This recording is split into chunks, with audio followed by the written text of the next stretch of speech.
Hey, what's going on, everyone? Hope you're all doing good today. So we just got a brand new update for Ghost of Yotei. And yeah, I know a lot of people have been waiting for this one, wondering what exactly changed, what it fixed, and whether it's worth jumping back in. This one is update 1.01 tune. And while it's not a massive content drop or expansion, it's definitely an important one for players who've been running into some of those strange bugs and crashes that have been hanging around since launch. I spent a good chunk of time checking out what people are reporting after installing it, and we've got some interesting details, some hopeful signs, and maybe a little frustration too, depending on how you look at it. So first off, let's talk about the rollout itself. This patch just went live on PlayStation 5, and the download size seems pretty modest. Nothing huge that would make you think it's adding new regions or mechanics. From what I've seen, it's mainly a stability-focused update. It's the kind of patch that doesn't scream excitement, but it quietly improves how the game runs and tries to smooth over the stuff that's been bugging players for weeks. You know those updates where you boot the game up and can't immediately spot what's new, but everything just feels a little cleaner, snappier, less glitchy? That's what this one seems to be going for. Now, before we get too deep into what's improved, let's rewind for a second. Ghost of Yotei has been an interesting release for Sucker Punch. It's got that same kind of DNA we loved from Ghost of Tsushima, the cinematic combat, the fluid movement, the quiet exploration moments, but it's also pushing a lot more technically. There have been performance dips, the strange environmental bugs, and a few frustrating quest blockers that popped up early on.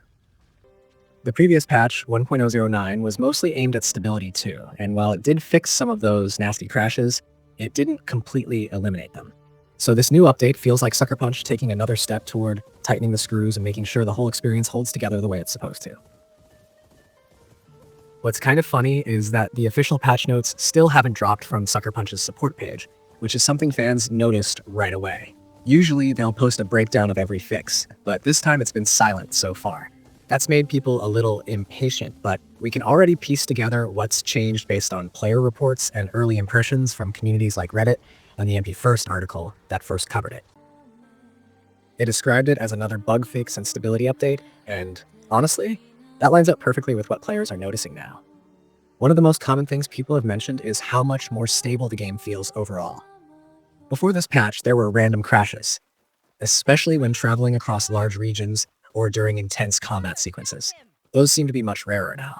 I saw a bunch of posts saying players who used to crash after about an hour or two of play have gone through multiple sessions without any issues.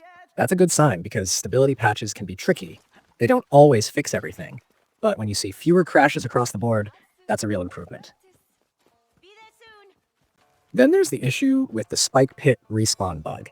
If you ever fell into those traps while on horseback, you probably remember the frustration of getting stuck in this weird infinite loop where your character kept respawning and dying instantly. It basically soft-locked your progress and forced a reload or restart. That one was nasty, and it's been mentioned in multiple feedback threads since release. From what players are reporting now, it finally seems to be fixed.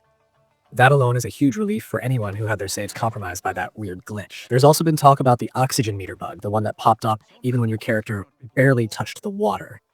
Imagine just wading into a stream and suddenly the game acts like you're drowning.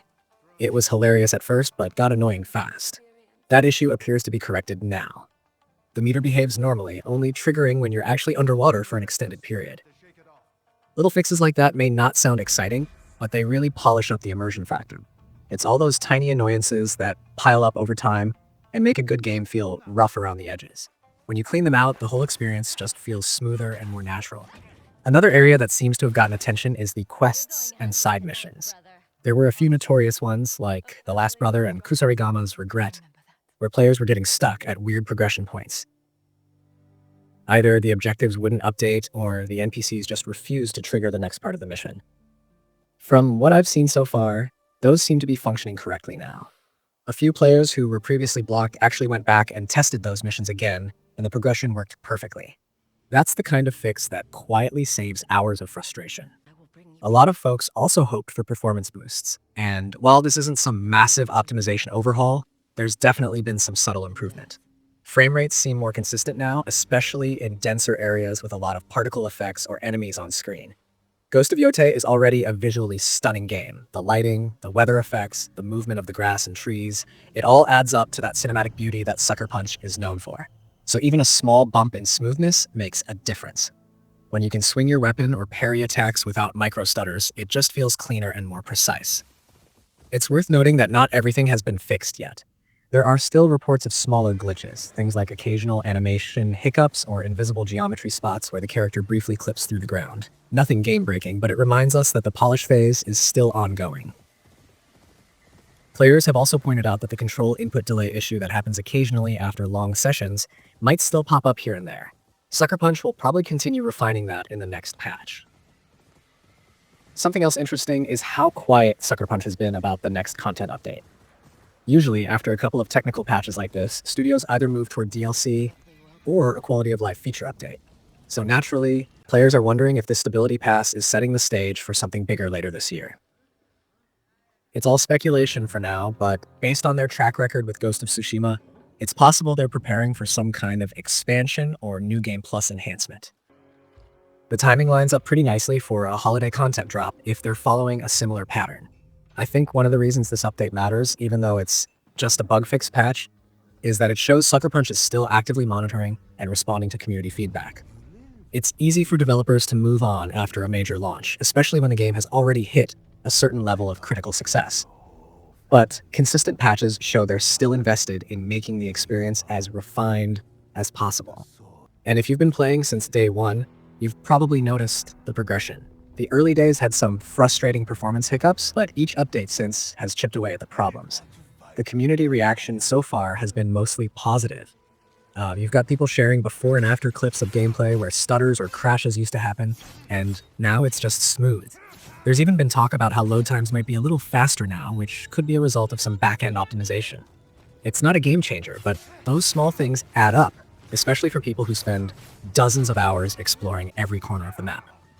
What's cool is that you can really tell how passionate the Ghost of Yotei community is. They're not just complaining when things break, they're actively testing patches, sharing findings, and encouraging others to verify results.